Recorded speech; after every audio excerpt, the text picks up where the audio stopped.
Back now, celebrating 1 year of the GMA Book Club. Will Reeves sat down with the best-selling author of our October pick, The Midnight Library. And Will, I love how this book is all about life's endless possibilities, isn't it? Yeah, Lara, good morning. This book really resonates with people, myself included. I marked up all the stuff that spoke to me. It's a story about regret, second chances, and answering the question, what could have been? Life is full of endless possibilities, but what if you had the opportunity to try them all out? That's the question author Matt Haig asks and tries to answer in his New York Times bestseller, The Midnight Library, a poignant journey towards self-acceptance. Every book provides a chance to try another life you could have lived, to see how things would be if you'd made other choices.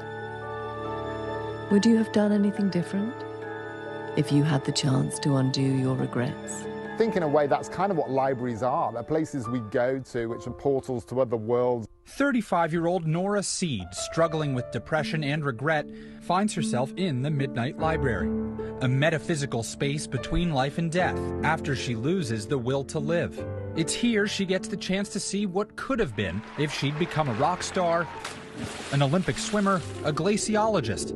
The infinite number of lives she could have lived if she had made different choices. Every time that Nora goes to a new life, she comes back to the Midnight Library once she starts to experience disappointment.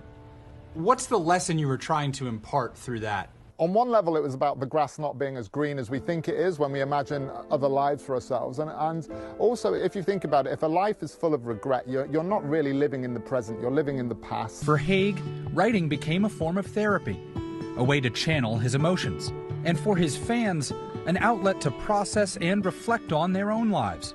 It really made me think about my own life, second chances, and finding the will to not only survive, but to truly live. This is a book that will touch your soul, sit there, and grow in you. This was a line that stuck out to me. The lonely mind in the busy city yearns for connection because it thinks human-to-human connection is the point of everything. 7 months into this pandemic, how do you judge that statement?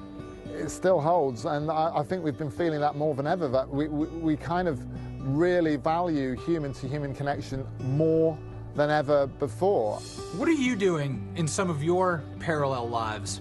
So I stopped the piano at a young age, and I was quite good at it, and I sometimes wonder, ooh, is there a life where I'm Elton John somewhere? And I think it's gonna be a long, long time. I've tried to pick it up a bit again in lockdown. I wonder about if I'd have stuck with a musical instrument, but I don't really do regrets now.